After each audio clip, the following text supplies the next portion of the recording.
नमस्कार दोस्तों, स्वागत है आप सभी का हमारे YouTube channel physics bye Jitendra योगी सर। आज हम बात करते हैं इलेक्ट्रोमैग्नेटिज्म के आगे के कुछ टॉपिकों की। तो आज हम थ्योरम की बात करते हैं, इससे रिलेटेड क्वेश्चनों के बारे में हम डिस्कशन करेंगे। तो आज की हमारी थ्योरम है, देखिए, किसी सदिश क्षेत्र के कर्ल का डाइवर्जेंस शून्य होता है। क्या क्वेश्चन है कि सिद्ध कीजिए कि किसी सदिश क्षेत्र के कर्ल का डाइवर्जेंस शून्य होता है। किसका? सदिश क्षेत्र का कर्ल, मतलब कर्ल किसका? सदिश क्षेत्र। सदिश क्षेत्र क्या हो गया? ए वेक्टर हो गया। का डाइवर्जेंस क्या है? जीरो। तो हम इसको क्या कर सकते हैं? Del dot del cross A vector is equal to zero हो सकता है। अब हमारे पास देखिए तीन चीजें हमारे क्वेश्चन में अवेलेबल है। तीन क्या, दो चीजें अवेलेबल है, एक तो डेल और एक a vector. Del dot a vector. तो हमें पता है, माना कोई सदिश क्षेत्र, हम इसका सॉल्यूशन किस तरीके से करेंगे कि माना सदिश क्षेत्र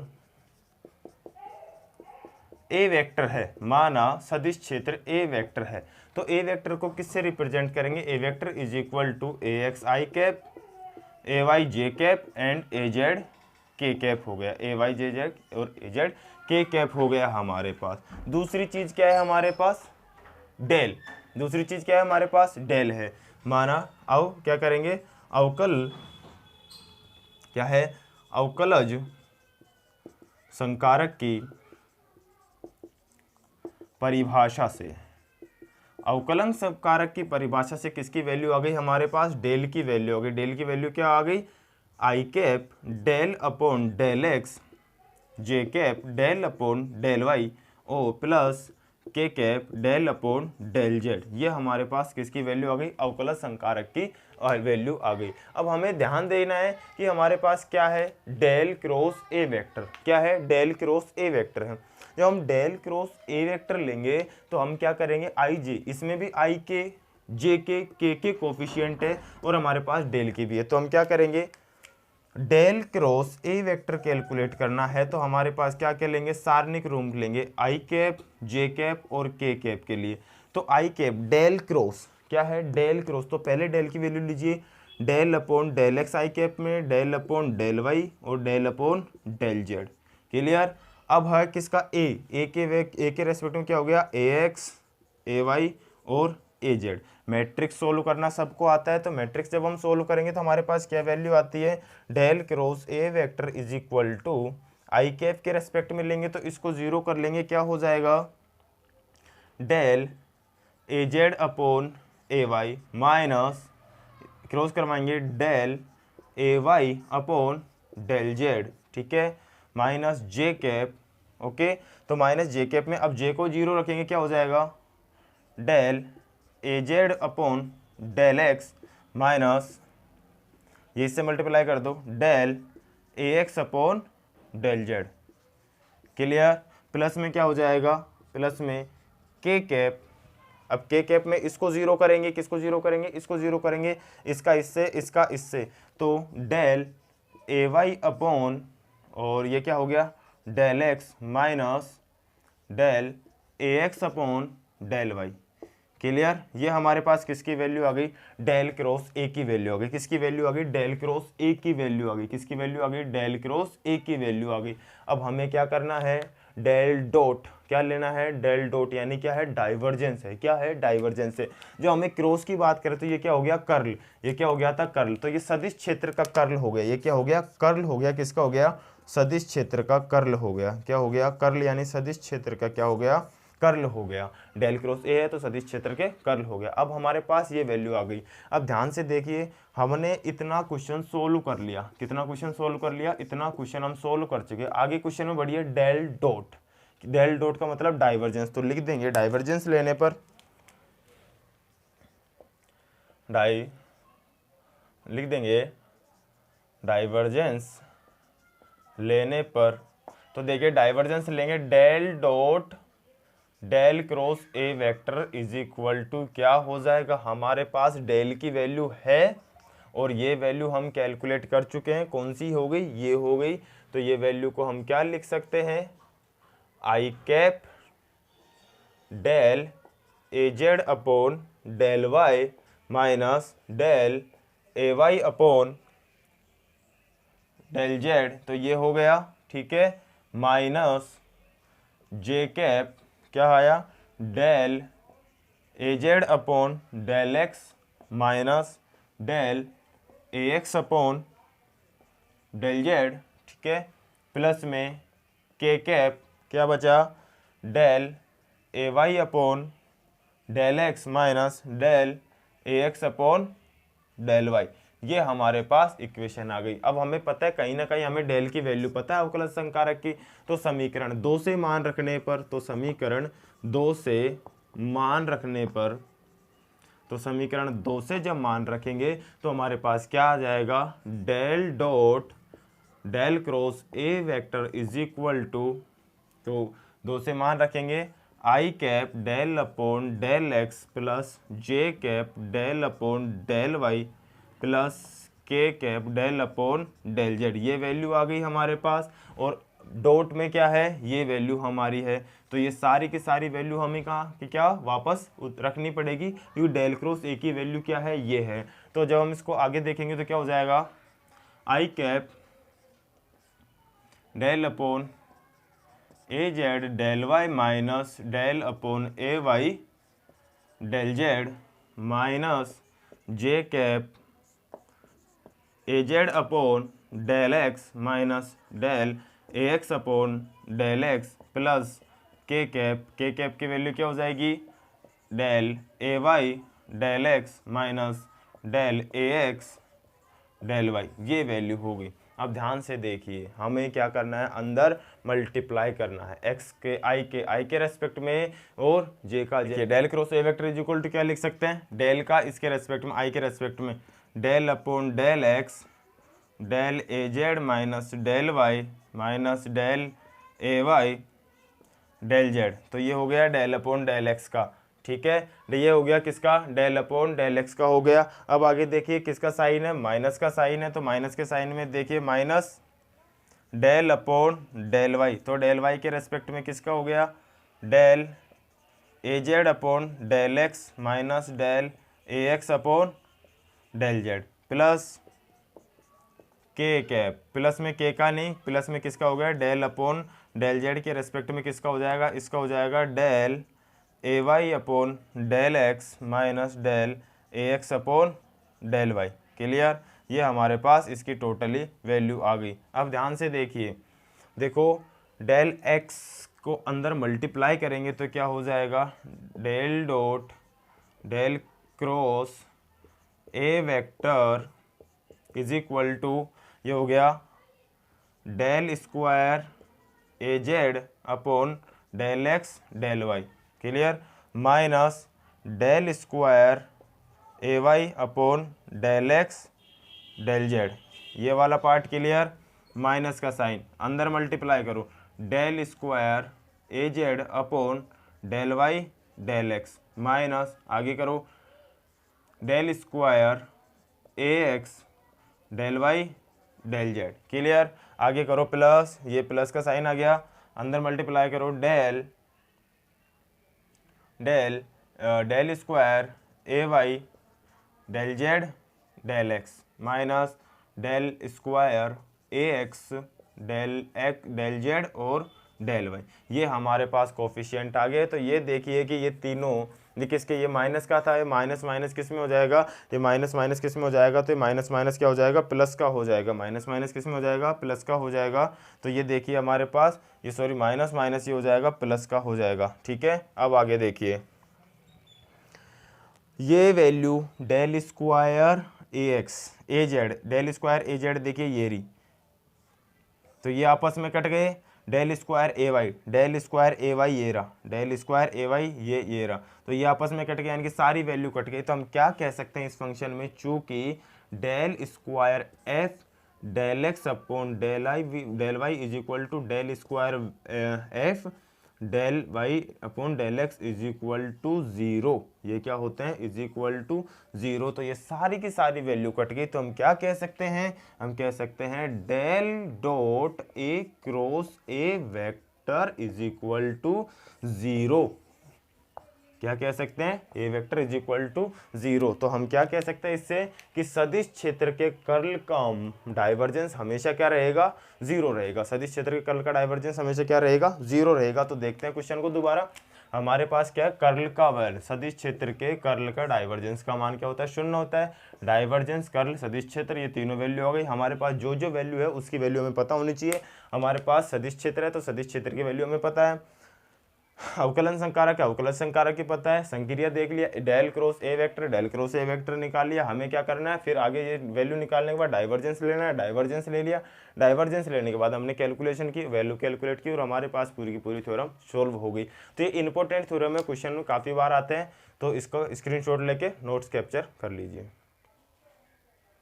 देखिए सेकंड थ्योरम, देखिए सेकंड थ्योरम क्या हो गई हमारे पास, किसी अदिश फलन की अदिश प्रवणता का कर्ल 0 होता है। किसी अदिश फलन की अदिश प्रवणता का कर्ल क्या होता है, 0 होता है। यानी curl of gradient phi is equal, क्या बोल सकते हैं, कर्ल अदिश फलन की प्रवणता। अब देखिए हमारे पास दो वैल्यू है, डेल फाई और डेल, है ना, डेल फाई डेल। तो हम क्या मान सकते हैं, माना, सॉल्यूशन कैसे करेंगे इसको थ्योरम कैसे सोल्व करेंगे कि माना अदिश फलन क्या हो गया, माना अदिश फलन फाई है, तो अवकलन संकारक की परिभाषा से, अवकलज संकारक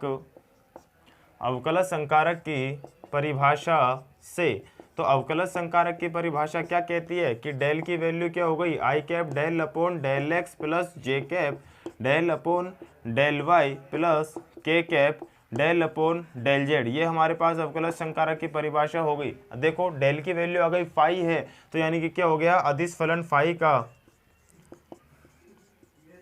अदिश फलन फाई की डेल से संक्रिया करवाने पर, किससे संक्रिया करवाएंगे, डेल से संक्रिया कराने पर, तो डेल से संक्रिया करवाएंगे तो क्या हो जाएगा हमारे पास, तो ये हो जाएगा del phi is equal to, क्या हो जाएगा, डेल की वैल्यू हमारे पास है I cap del upon del x plus J cap del upon del Y plus के cap del upon del Z, और इसकी संक्रिया किससे होगी, फाई से होगी। तो हमारे पास क्या आ जाएगा, del phi is equal to क्या हो जाएगा, del phi upon del x आई कैप प्लस जे cap del phi upon del Y plus के cap del phi upon del Z. Equation number second. ये हमारे पास इतना काम सोल्व हो गया, डेल फाई की वैल्यू आ गई। अब हमें क्या लेना है, कर्ल लेना है। तो क्या कर देंगे, कर्ल लेने पर, कर्ल लेंगे तो क्या हो जाएगा हमारे पास, डेल क्रॉस, क्या होगा, डेल क्रॉस। तो del cross del phi is equal to, तो ये हमारे पास डेल फाई की वैल्यू है, डेल क्रॉस, तो डेल की वैल्यू निकालनी है। तो ये क्या हो जाएगा हमारे पास, तो इसकी आई जे के कोफिशिएंट ले लो, आई जे के सारणिक रूप में। तो आई जे के कोफिशिएंट, डेल की वैल्यू है पहले, इसकी वैल्यू है डेल की वैल्यू, तो डेल की वैल्यू लग दो, del upon del x del upon del Y del upon del Z. ठीक है, डेल फाई की वैल्यू रखिए, डेल फाई की वैल्यू क्या हो गई, del phi upon del x del phi upon del Y del phi upon del Z, del phi upon del Z. Matrix solve कीजिए, del cross del phi is equal to, I के respect में लेंगे तो ये क्या हो जाएगा, del del, ये हो जाएगा del square phi upon del Y upon del Z minus del square phi upon del Z del Y. ये तो किसका हो गया, आई का कोफिशिएंट हो गया, माइनस जे कैप, इसको जीरो कर दीजिए, इसका करवाइए, del square phi is equal to क्या हो जाएगा, del x del Z minus इसका करवाइए, del square phi is equal to del x del Z plus के कैप, क्या हो जाएगा, प्लस में के कैप, ये वाला पोर्शन जीरो कीजिए, तो इसका इससे del square phi is equal to del x del Y minus क्या हो जाएगा, del square phi is equal to क्या हो जाएगा, वाई एक्स डेल एक्स। अब देखिए ध्यान से, हमारे पास सारी चीज़ अवेलेबल है, इसको सोल्व करते हैं तो स्क्वायर वाली फॉर्म आती है, आई जे के कोफिशिएंट आ रहे हैं, सीधी संक्रिया लगाओ, चूँकि हम जानते हैं del square f del x del y is equal to del square f del Y del x is equal to क्या होता है, ज़ीरो होता है। ये संक्रिया लगाइए तो ये सारा पोर्शन क्या हो जाता है, ज़ीरो हो जाता है। तो हम क्या कह सकते हैं, del into del phi is equal to zero. तो हम क्या कह सकते हैं, यही हमारा क्वेश्चन था कि क्या था कि किसी अदिश फलन की अदिश प्रवणता का कर्ल क्या होगा, ज़ीरो होगा। तो हमारे पास ये सारी की सारी वैल्यू आ गई ज़ीरो। तो हम कह सकते हैं कि ये थ्योरम हमने क्या कर दी, सिद्ध कर दी। आगे के क्वेश्चनों की बात करते हैं हम आगे, तो स्क्रीनशॉट ले लीजिए क्वेश्चन का। चलो दोबारा समझते हैं क्या कहना चाह रहा है क्वेश्चन। ये कहना चाह रहा है किसी अदिश फलन की अदिश प्रवणता का कर्ल 0 होगा, यानी curl dot gradient phi is equal to del cross gradient del phi is equal to 0। हमें पता है अदिश फलन क्या मान लिया, फाई। अवकलन संकारक की परिभाषा से अवकलन संकारक की परिभाषा की वैल्यू रख दी। हमने क्या कर दी, फाई से क्या करवा दी, संक्रिया करवा दी। तो फाई से संक्रिया करवाने के बाद डेल फाई की वैल्यू क्या आ गई, ये वैल्यू आ गई हमारे पास डेल फाई की। अब हमें क्या लेना है, कर्ल डेल क्रॉस, तो कर्ल तो सीधा लिखेंगे हम उसको, कर्ल लेने पर क्या लिखेंगे, कर्ल लेने पर। तो यहाँ कर्ल लेंगे तो हमारे पास आई जे के कोएफिशिएंट कर लेंगे, मैट्रिक्स सारणी को सोल्व कर लेंगे और हमारे पास जो वैल्यू आएगी इससे हमारी प्रमेय सोल्व हो जाएगी। स्क्रीनशॉट लीजिए, आगे क्वेश्चनों की बात करते हैं। चलिए हम डिस्कस करते हैं दोनों क्वेश्चनों के ऊपर। तो हमारे जो मैग्नेटिज्म के जो क्वेश्चन है आगे, थ्योरम के आगे जो हमारे क्वेश्चन उनके ऊपर डिस्कस करते हैं। तो फर्स्ट क्वेश्चन देखते हैं कि हमारा फर्स्ट क्वेश्चन क्या कहता है। तो देखेंगे, ध्यान से देखिए, क्वेश्चनों को इतना टफ नहीं है। इलेक्ट्रोमैग्नेटिज्म काफ़ी अच्छी बुक है, स्कोरिंग बुक है। तो इसमें एक बार ही हमें देखना है क्या करना है। देखिए क्वेश्चन को ध्यान से पढ़ना है, सबसे पहले क्वेश्चन को ध्यान से पढ़ना है और क्वेश्चन को ध्यान से पढ़ने के बाद हमें देखना है कि उसमें पूछ क्या रहा है और हमें करना क्या है, इतना सा हमें ध्यान रखना है। तो देखिए पहला है क्वेश्चन, यदि ए और बी आघूर्णी फलन है तो सिद्ध कीजिए कि ए क्रॉस बी जो एक परिनालिकीय क्षेत्र होगा। ए और बी आघूर्णी फंक्शन यानी रोटेशनल फंक्शन नहीं है। जब रोटेशनल फंक्शन नहीं है तो हमें क्या देखना है, ए क्रॉस बी क्या है, परिनालिकीय क्षेत्र होगा या नहीं होगा, ये हमें सिद्ध करना है। ये क्या करना है कि सिद्ध कीजिए कि ए और बी एक परिनालिकीय क्षेत्र होगा, तो होगा हमें ये सिद्ध करना है। तो देखिए हम जानते हैं आघूर्णी फलनों के लिए कर्ल का मान क्या हो जाता है, 0। आघूर्णी फंक्शन के लिए कर्ल का मान क्या हो जाता है, हमेशा 0 होगा। क्या होगा, 0। तो प्रश्न के अनुसार हमें क्या दे रखा है, ए और बी कैसे फंक्शन है, आघूर्णी फंक्शन है। ए और बी कैसे फंक्शन है, आघूर्णी फंक्शन है, तो इसलिए इनके कर्ल का मान भी क्या हो जाएगा, 0। कर्ल को हमेशा किस में डिनोट करते हैं, क्रॉस में। कर्ल को किस में डिनोट करते हैं, क्रॉस में। तो A cross del cross A vector and del cross B vector किसके बराबर हो जाएंगे, 0 के बराबर हो जाएंगे। अब हमें क्या सिद्ध करना है कि ए क्रॉस बी एक परिनालिकीय क्षेत्र होगा, तो ये हमें सिद्ध करना है। जब हमें सिद्ध करना है कि ए क्रॉस बी एक परिनालिकीय क्षेत्रों के लिए डाइवर्जेंस कैसा रहेगा, 0 रहेगा। डाइवर्जेंस मतलब डॉट, डेल डॉट, और कर्ल का मतलब डेल क्रॉस, और ग्रेडियंट मतलब ओनली डेल, और उसकी हम क्या करवाते हैं, संक्रिया करवाते हैं। तो देखिए, तो डेल डॉट, डाइवर्जेंस का मतलब डेल डॉट, और परिनालिकीय क्षेत्र क्या है, ए क्रॉस बी, ये क्या होगा, 0 होगा। तो हम क्या करते हैं, जो इक्वेशन नंबर 3 है इसके एलएचएस पार्ट को उठाते हैं। इक्वेशन नंबर 3 के एलएचएस पार्ट को उठाएंगे तो देखेंगे क्या कि del dot a cross b is equal to b. जब हम क्या करते हैं, इस डेल की संक्रिया एक बार तो हम किसके साथ करवाते हैं, ए के साथ करवाते हैं, और बी को क्या कर देते हैं, बाहर ले लेते हैं। दूसरी बार हम इसकी संक्रिया करवाएंगे किसके साथ, बी के साथ करवाएंगे, और ए को कहाँ लेते हैं, बाहर ले लेते हैं। हमें पता है कि कहीं ना कहीं हमने देखा है कि इनका जो कर्ल का मान क्या होता है, 0 होता है। आघूर्णी फंक्शन के लिए कर्ल का मान क्या होगा, 0 होगा। यानी कि del cross A vector and del cross B vector की वैल्यू क्या होती है, 0 होती है। क्या होती है, 0 होती है। तो हम क्या करते हैं, इक्वेशन फर्स्ट और सेकंड से इसकी वैल्यू कहाँ पुट कर देते हैं, यहाँ पुट कर देते हैं। तो ये वैल्यू 0, ये वैल्यू 0। जब इससे 0 मल्टीप्लाई होगा, इससे 0 मल्टीप्लाई होगा, तो इसका मतलब हम क्या कह सकते हैं कि इनके जो ये ए और बी कैसे क्षेत्र हैं, परिनालिकीय क्षेत्र हैं, क्योंकि ये कैसा फंक्शन है, आघूर्णी फंक्शन के लिए डाइवर्जेंस का मान क्या रहेगा, 0 रहेगा। आघूर्णी फंक्शन के लिए डाइवर्जेंस का मान क्या रहेगा, 0 रहेगा। तो दोबारा देखिए क्वेश्चन क्या कहना चाह रहा है कि ए क्रॉस बी आघूर्णी फंक्शन है, रोटेशनल फंक्शन है, और ए और बी क्या होगा, परिनालिकीय क्षेत्र होगा। तो हम जानते हैं कि इनके कर्ल का मान हमेशा क्या रहेगा, 0 रहेगा। और ये कैसे फंक्शन है, ए और बी, तो इसके इनके अनुसार इन दोनों की वैल्यू क्या हो जाएगी, इनके कर्ल की वैल्यू 0 हो जाएगी। तो ए क्रॉस बी एक परिनालिकीय क्षेत्र है, इसलिए इसका डाइवर्जेंस क्या हो जाएगा, 0। डाइवर्जेंस का मतलब डेल डॉट, डाइवर्जेंस का मतलब क्या हो जाएगा, डेल डॉट की वैल्यू निकालनी है, डेल डॉट ए और बी। एक बार हम क्या करते हैं, एलएचएस पार्ट लेते हैं, तो एक बार ए के साथ संक्रिया करवाते हैं और एक बार बी के साथ। जब ए के साथ संक्रिया करवाएंगे तो बी को कहाँ लेंगे, बाहर लेंगे, और जब बी के साथ संक्रिया करवाएंगे तो ए को कहाँ लेंगे, बाहर लेंगे। इन दोनों की वैल्यू इक्वेशन फर्स्ट और सेकंड से पुट कर देंगे, 0 0, तो बी डॉट 0 और ए डॉट 0, ये टोटली क्या हो गया, 0। तो हम क्या कह सकते हैं, ये कैसा क्षेत्र है, परिनालिकीय क्षेत्र। कैसा क्षेत्र है, परिनालिकीय क्षेत्र है। तो पहला क्वेश्चन ये हो गया। सेकंड क्वेश्चन देखिए, सेकंड क्वेश्चन क्या कहना चाह रहा है कि कण का वेग किसके लिए, सिद्ध करो कि कण का वेग आघूर्णी फलनों के लिए ऐसा है। तो हमारे पास दो कोफिशिएंट दे रखे हैं, एक्स और वाई के। जेड का कोफिशिएंट नहीं है, तो इसका मतलब जेड को हम क्या मानते हैं, 0 मानते हैं। देखते हैं आगे। तो देखिए हम जानते हैं कि हम जानते हैं कि ये हमें क्या दे रखी है, v की वेलोसिटी की क्या दे रखी है, इक्वेशन दे रखी है 2xi cap and 2y j cap, 2xi cap and 2y j cap दे रखी है।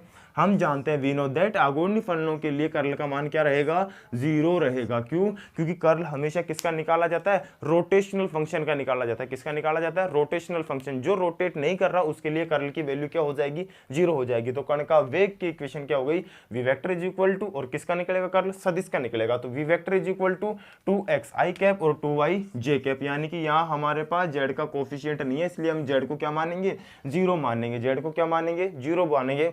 अवकलज संकारक की परिभाषा से del is equal to I cap del upon del x, J cap del upon del Y और K cap del upon del Z. तो हम इसके क्या करते हैं, कर्ल निकालना है ना हमें, कर्ल निकालेंगे तो curl del curl V vector, तो कर्ल की क्या हो गई, डेल क्रॉस वी वेक्टर। हमने क्या किया, हमारे पास आई जे के कोफिशिएंट है और इधर क्या है, एक्स और वाई के कोफिशिएंट है। तो हमने क्या किया, आई कैप जे कैप कैप को सारणिक रूप में जमाया डेल डॉट। अब ये वैल्यू कैसे पुट करनी है, जब हमें संक्रिया करनी हो तो हमें देखना है कि पहले क्या है, डेल क्रॉस है, डेल क्रॉस तो डेल है ना पहले, तो डेल के कोफिशिएंट रखो। डेल के कोफिशिएंट क्या हो गए, आई के रेस्पेक्ट में del upon del X, Y के कोफिशिएंट वाई के रेस्पेक्ट में, जे के रेस्पेक्ट में डेल अपॉन डेल वाई और के में डेल अपॉन डेल जेड। ठीक है, अब आ जाओ हमारे पास क्रॉस वी वेक्टर में आई के कोफिशिएंट देखो कौन है, 2x, जे के कोफिशिएंट कौन है, 2y, जेड का नहीं है तो हम क्या मान लेते हैं, 0 मान लेते हैं। मैट्रिक्स सोल्व करना सबको आता है, मैट्रिक्स सोल्व कैसे की जाती है, चलो बताते हैं। जब हमें आई कैप की वैल्यू कैलकुलेट करनी है तो ये वाला पार्ट क्या हो जाता है, 0 हो जाता है। डेल अपॉन डेल वाई किससे मल्टीप्लाई होगा, 0 से। डेल अपॉन डेल जेड किससे मल्टीप्लाई होगा, ऐसे क्रॉस मल्टीप्लाई होता है। ठीक है, जब हम ये हमारे पास ये आ गई, ये हो गया 0 और ये हो गया डेल 2y, 2 बाहर ले लिया, del Y upon del Z. ऐसे ही हम इसको जे कैप के लिए वैल्यू निकालेंगे, ऐसे ही हम किसके लिए वैल्यू निकालेंगे, के कैप के लिए वैल्यू निकालेंगे। तो ये सारी वैल्यू हमारे किसके इक्विवेलेंट आ जाती है, 0 के इक्विवेलेंट आ जाती है। क्यों? क्योंकि एक्स वाई जेड कैसे हैं, फ्रीडम है, यानी क्या है, स्वतंत्र चर हैं। और स्वतंत्र चरणों के लिए X del upon del x, del Y upon del X और del Y upon del Z ये क्या होते हैं, बराबर नहीं होते। क्या होते हैं, बराबर नहीं होते। तो क्या होते हैं, इनकी वैल्यू बराबर होती है, जो कि किसके बराबर होती है, 0 के बराबर हो सकती है, हो या फिर होती है। तो हम क्या कह सकते हैं कि del cross V, del cross V यानी आघूर्णी कण का वेग का, कण के वेग के कर्ल का मान क्या हो जाता है, 0 हो जाता है। हम तो हम क्या कहते हैं, कण का वेग कैसा फलन है, आघूर्णी फलन है। अगर इसके कण के वेग का मान 0 नहीं होता तो ये घूर्णी फंक्शन होता, क्या होता, रोटेशनल फंक्शन होता, और उसके लिए हमारे कर्ल की वैल्यू कुछ ना कुछ वैल्यू कैलकुलेट होती। तो हमारे कर्ल की वैल्यू 0 हो रही है तो कैसा फंक्शन हो जाएगा, आघूर्णी, यानी रोटेशन नहीं कर रहा। अगर यहाँ वैल्यू कुछ ना कुछ आती, डेल क्रॉस वी वेक्टर कुछ ना कुछ कैलकुलेट होता, तो हम कह सकते थे कि ये क्या है, कर्ल है। क्या है, कर्ल किसका है, रोटेशनल फंक्शन के लिए। तो ये रोटेट नहीं कर रहा है, इसका मतलब क्या है, ये रोटेट नहीं कर रहा स्थिर अवस्था में, तो इसलिए कर्ल का मान क्या हो जाएगा, 0 हो जाएगा। चलो बात करते हैं हम नेक्स्ट क्वेश्चन की। इसका स्क्रीनशॉट ले लीजिए और क्वेश्चन के नोट्स बनाइए। देखिए क्वेश्चन नंबर 3 आपके स्क्रीन पर है। देखिए क्वेश्चन को ध्यान से पढ़िए। क्वेश्चन को ध्यान से पढ़ने के बाद हमें देखना है कि हमें क्या करना है, क्या नहीं करना है। तो क्वेश्चन को ध्यान से पढ़ने के बाद हमें देखना है, देखो क्वेश्चन है हमारा, सिद्ध कीजिए कि del A dot R vector is equal to A. तो डेल के आगे कुछ भी नहीं है, तो यानी कि ये डेल क्या है, ग्रेडियंट है। ये डेल क्या है, ग्रेडियंट है। Del A dot R vector यानी कि ये क्या है, हमारा डाइवर्जेंस है। ये क्या है, हमारा डाइवर्जेंस है। अगर यहाँ डेल क्रॉस होता तो ये क्या हो जाता, कर्ल हो जाता। तो यही हमारे क्वेश्चन में पहचानने वाली बात होती है कि क्वेश्चन कहना क्या चाह रहा है। यानी कि दोबारा देखेंगे इसको कि ये हमारे पास क्या है, डेल, ओनली डेल है, यानी कि ये किसको शो कर रहा है, ग्रेडियंट को शो कर रहा है। किसको शो कर रहा है, ये ग्रेडियंट को शो कर रहा है। किसको शो कर रहा है, ग्रेडियंट को। यहाँ डॉट है तो ये डॉट किसको शो कर रहा है, डाइवर्जेंस को शो कर रहा है। किसको शो कर रहा है, डाइवर्जेंस को शो कर रहा है। अब देखिए हमारे पास तीनों कोफिशिएंट दे रखे हैं, डेल भी है, ए वेक्टर भी है और आर वेक्टर भी है। अब देखो हमें दे रखा है आर वेक्टर को हम क्या मानते हैं, कण का स्थिति सदिश मानते हैं, यानी कि position vector of particle. Position vector का आर वेक्टर को क्या मानते हैं, कण का स्थिति सदिश, position vector of R vector. और ए क्या है, नियत अदिश, नियत स्थिति सदिश है किसका, कण का। हम जानते हैं डेल भी है। डेल क्या होता है, अवकलज संकारक। अवकलज संकारक की वैल्यू क्या होती है, I cap del upon del x, J cap del upon del Y, K cap del upon del Z. इसको हमने नाम दे दिया इक्वेशन नंबर फर्स्ट। आगे देखिए हमारे पास क्या है, आर वेक्टर। आर वेक्टर जानते हैं कण का स्थिति सदिश। कण के स्थिति सदिश की वैल्यू क्या होती है, एक्स आई कैप प्लस वाई जे कैप प्लस जेड के कैप, इसको इक्वेशन नंबर 3 दे दिया। और हमारे पास क्या है क्वेश्चन में, ए वेक्टर को अगर हम घटक के रूप में लिखेंगे, यानी कि सदिश क्षेत्र को घटक के रूप में लिखेंगे, तो A vector is equal to A x I cap A Y J cap plus A Z के कैप हो गया। अब ध्यान से देखिए हमारे पास ये तीनों वैल्यू आ गई, किसकी वैल्यू आ गई, डेल की वैल्यू भी आ गई, आर की वैल्यू भी आ गई और ए की वैल्यू भी आ गई, तीनों वैल्यू आ गई। अब क्वेश्चन को ध्यान से देखिए, यहां सोल्व कीजिए, ए डॉट आर वेक्टर यानी अदिश गुणनफल चल रहा है, क्या चल रहा है, अदिश गुणनफल। तो करवा दो ए का, ए कौन सी इक्वेशन में है, ये रहा तीसरी इक्वेशन में, और दूसरा यानी कि 2 और 3 का क्या करवा दो, अदिश गुणनफल करवा दो। तो यानी कि ए डॉट आर वेक्टर, ये ए वेक्टर की वैल्यू हो गई, ये आर वेक्टर की वैल्यू हो गई। तो हमारे पास क्या, आई का आई के रेस्पेक्ट में करवाते हैं तो 1 आता है। देखिए अगर हम आई कैप का डॉट प्रोडक्ट आई के रेस्पेक्ट में तो 1 आता है, जे कैप का डॉट प्रोडक्ट जे के रेस्पेक्ट में तो 1 आता है, और के कैप के रेस्पेक्ट में करवाते तो 1, बाकी सारे क्या हो जाते हैं, 0 हो जाते हैं। तो यानी कि सेम के लिए हम देखते हैं, आई कैप के लिए ये ओनली, बाकी सारे 0, वाई के जे कैप के लिए ओनली वाई से, बाकी सारे 0, और के कैप के लिए ओनली जेड से, बाकी सारे 0। तो हमारे पास वैल्यू क्या आ जाती है ए आर वेक्टर की, हमारे पास वैल्यू आ जाती है ए आर वेक्टर की, A vector dot R vector is equal to X A X Y Z A Z, ये वैल्यू आ गई हमारे पास, मतलब इसकी वैल्यू आ गई। अब हमें क्या लेना है, यही हमें क्वेश्चन में देखना कि हमें आगे क्या लिखना है, आगे क्या करना है, यानी कि डॉट नहीं है, क्रॉस नहीं है, ओनली है, तो ग्रेडियंट क्या लेंगे, ग्रेडियंट। तो हम लेंगे ग्रेडियंट लेने पर, यानी प्रवणता निकालनी है, क्या निकालनी है, प्रवणता निकालनी है। तो देखो हमारे पास ए डॉट आर वेक्टर की वैल्यू पहले ही कैलकुलेट कर ली हमने इक्वेशन नंबर 4 से, पहले ही कैलकुलेट कर ली इक्वेशन नंबर 4, और आगे क्या कर रहा है, डेल लग रहा है। तो डेल की वैल्यू, अब हमें डेल की वैल्यू भी पता है, डेल की वैल्यू कहाँ पता है, इक्वेशन नंबर 1 में, ये रही डेल की वैल्यू, हम इसको यहाँ रख देंगे। जब हम इसकी वैल्यू को यहाँ कैलकुलेट करेंगे तो देखिए एक बार ये डेल अपॉन डेल एक्स के रेस्पेक्ट में होगा, एक बार डेल अपॉन डेल वाई के रेस्पेक्ट में होगा, एक बार डेल अपॉन डेल जेड के रेस्पेक्ट में होगा। तो हम लिख देंगे डेल और ए डॉट आर वेक्टर, तो ये हो गया I cap del upon del X के रेस्पेक्ट में, J cap del upon del Y के रेस्पेक्ट में, के cap del upon del Z के रेस्पेक्ट में हो जाएगा। अब ध्यान से देखिए, अब हमारे पास यहाँ देखने की चीज है, देखो x के रेस्पेक्ट में अवकलन करना है तो बाकी सारे ये वाले पार्टिकल तो क्या हो गए, 0 हो गए, y और z के कोफिशिएंट क्या हो गए, 0। तो x के रेस्पेक्ट में डेल एक्स हो गया 1, तो हमारे पास क्या बचा, ओनली ए एक्स आई कैप, ठीक है। y के रेस्पेक्ट में देखते हैं, y के रेस्पेक्ट में x के कोफिशिएंट 0 और z के कोफिशिएंट क्या हो गए, 0 हो गए, किसका अवकलन होगा, ओनली y के रेस्पेक्ट में। तो डेल वाई 1, और ये क्या हो गया i ए वाई, और ए वाई के साथ कोफिशिएंट कौन सा आ रहा है, जे कैप, तो क्या लिख दिया ए वाई जे कैप। थर्ड देखिए हमारे पास के रेस्पेक्ट में, डेल जेड के रेस्पेक्ट में हमारा क्या होगा, अवकलन होगा, तो एक्स और वाई की जो टर्म है कोफिशिएंट है ये किसके बराबर हो जाएंगी, 0 में। अवकलन किसका होगा, ओनली जेड का अवकलन होगा। तो del Z upon del Z is equal to 1, और ये हो गया ए जेड, और किसके कौन सा कोफिशिएंट आ रहा है, के कैप, तो ये वैल्यू आ गई। अब हमें पता है ये हमने कैलकुलेट करने के बाद ये वैल्यू हो गई, ये वैल्यू हमारे किसी ना किसी की है, तो हम देखेंगे किसी ना किसकी वैल्यू है, तो ये वैल्यू है ए वेक्टर की, किसकी वैल्यू है, ए वेक्टर की। तो हम क्या लिख सकते हैं इसकी जगह, ए वेक्टर लिख सकते हैं। और हमारा क्वेश्चन क्या है कि डेल किसका, A dot R vector is equal to A vector होता है, हमें यही प्रूफ करना है, यही क्या करना है, प्रूफ करना है। तो ये हमारा प्रूफ हो गया कि ये वैल्यू किसकी है, इसकी है। तो एक बार क्वेश्चन को दोबारा देखेंगे, ध्यान से देखेंगे, क्या क्या क्वेश्चन में जो चीज दे रखी है उसको फॉलो करना है, जो क्वेश्चन में दे रखा है सबसे पहले वो कोफिशिएंट निकालना। हमारे पास डेल है, डेल की वैल्यू हमें पता है, डेल क्या होता है, अवकलज संकारक, ठीक है। आर वेक्टर क्या है, कण का स्थिति सदिश दे रखा है क्वेश्चन में, कण का स्थिति सदिश है, कण की स्थिति सदिश की वैल्यू क्या होती है, ये होती है। ए वेक्टर है, ए वेक्टर क्या दे रखा है इसने, कण के जो क्या दे रखा है, कण के नियत स्थिति सदिश, जिसके हमको घटक के रूप में कोफिशिएंट के रूप में लेंगे, तो ए एक्स आई कैप, ए वाई जे कैप और ए जेड के कैप, तीनों वैल्यू हमने कैलकुलेट करनी। अब हमने देखना है क्वेश्चन में क्या है, ए डॉट आर, तो ए डॉट आर मतलब अदिश गुणनफल, तो हमने इन दोनों का क्या करवा दिया, अदिश गुणनफल करवा दिया, ये वैल्यू कैलकुलेट हो गई। अब हमने यहाँ देखा कि ये ना तो हमारे पास डॉट है, ना ही क्या है, क्रॉस है, तो क्या है, ग्रेडियंट, यानी कि जहां ना तो क्रॉस है ना डॉट है, ओनली क्या है, संक्रिया के रूप में है, तो ये क्या हो गया, ग्रेडियंट हो गया। क्या हो गया, ग्रेडियंट। ग्रेडियंट हमेशा किसका निकालते हैं, अदिश फलनों के लिए निकालते हैं। तो देखिए ग्रेडियंट ये हो गया, तो हमने इसकी वैल्यू यहाँ पुट कर दी, ग्रेडियंट निकाले, तो डेल की वैल्यू हमें पता है, डेल की वैल्यू कैलकुलेट करने के बाद हमने इन तीनों के कोफिशिएंट के साथ ले लिया, एक्स का एक्स के साथ होगा, बाकी सारे 0, वाई का वाई के साथ होगा, बाकी सारे 0, और जेड का जेड के रेस्पेक्ट में अवकलन होगा, बाकी सारे 0। तो हमारे कैलकुलेट करने के बाद ये वैल्यू आ जाती है। हमने देखा कि ये वैल्यू किसी ना किसी की है, तो ये वैल्यू हमारे ए वेक्टर की थी, तो हमने डायरेक्टली लिख दिया कि ये इसके बराबर होता है, और यही हमें क्वेश्चन में सोल्व करना है। उम्मीद करता हूँ कि क्वेश्चन समझ में आए होंगे। अगर वीडियो से आपको अगर कुछ सीखने को मिला है तो आप हमारे चैनल को सब्सक्राइब कर सकते हैं। काफ़ी सारे इलेक्ट्रोमैग्नेटिज्म के वीडियोस स्टेप टू स्टेप आपको मिलते जाएंगे। धन्यवाद।